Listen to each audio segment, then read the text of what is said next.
we all know.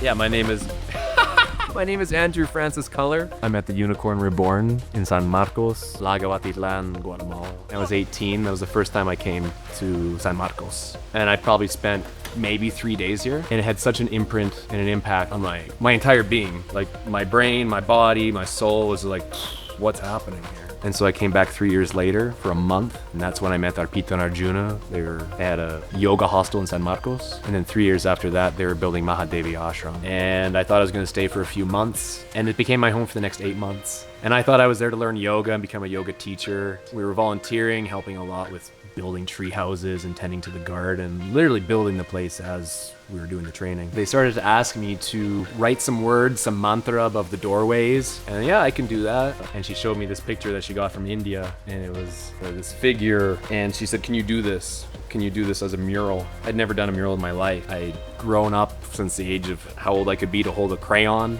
drawing, painting. My grandfather was an artist, my grandmother was an artist. Yeah, it's just like drawing, just much bigger. And so I was just figuring it out. And it was on the side of a building. It's a little smaller than this one, but it was quite large. Spent the next month on the ladder, just headphones on, just house music, just boom, boom, boom, boom, boom. And that was that. And I kind of thought that was just, something that I did once. It was December 2015, 9 years ago, that I finished the mural there. I went to university taking art, and that's kind of when I did the foundations, 2D, 3D, video, just kind of dipping my toes into some things.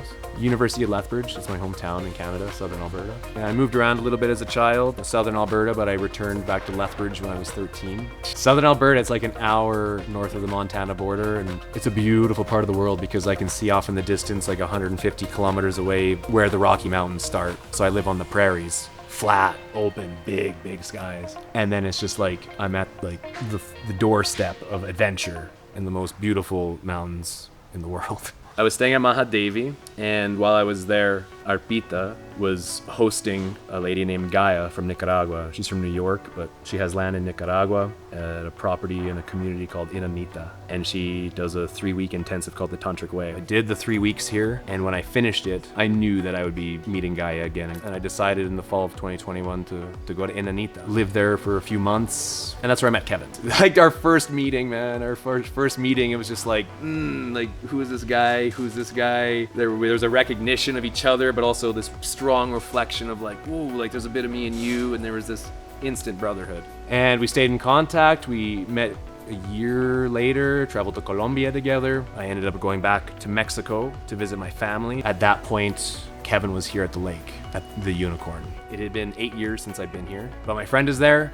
Cool, I'll go back to San Marcos. Like it hit me, I was like, I forgot about this land and forgot about who I was in this land and my spirit, and that there's like a dream, and the dream is to create, basically just make somewhere for me to create art and a sanctuary for people to come and feel something different than, the day-to-day boom, boom, boom. I had 1 month here at the Unicorn, and that's when I met Jonathan. Spent a few weeks. He was talking about having some art done, painting, mural maybe, and I was asking some questions, kind of figuring out what he was into, when he had ideas. And then eventually I was like, well, I could do that for you. I'm your man. It was this unicorn that you see kind of everywhere now. My plans changed really quickly. It was like, I got 1 week and I'm flying back to Canada. In that 1 week, it was just like day, night, and I finished the unicorn. And we figured that there was this space here in the gathering garden. There was another wall, a much older wall, different wall than this new one. And the idea was always that I'd come and do another mural. Went back to Canada, went back to my life. I was working with youth in the group home system. This last time that I went back, like literally it was like, I can't do this anymore. And then I was like, oh right,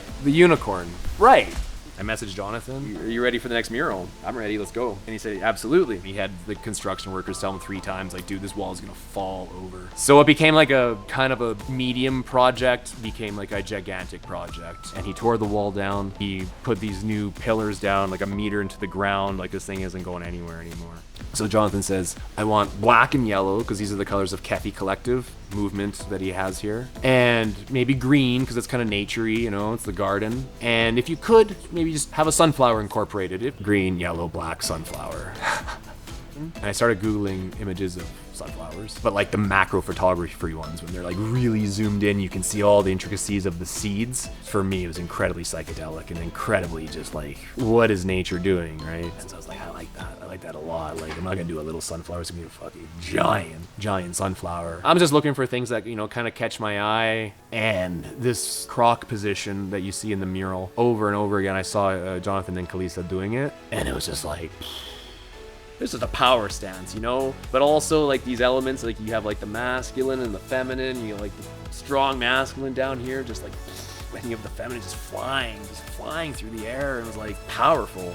The work environment is I'm painting while there's a jiu-jitsu class happening or an acro class happening, and these videos are just like mural, and then you got people like punching each other in the face, and that's what the space is. It's a place for movement and community and art. My intention is like when people look at it, I just want them to go on a trip. I want them to be sucked into this mural and just be like, and it's beautiful because it's nature. It's just like, we don't have to come up with something. It's just look what's happening everywhere, and that's where the inspiration comes from. I'm just looking, collecting, and representing what I see in nature. So sunflower movement, that's it.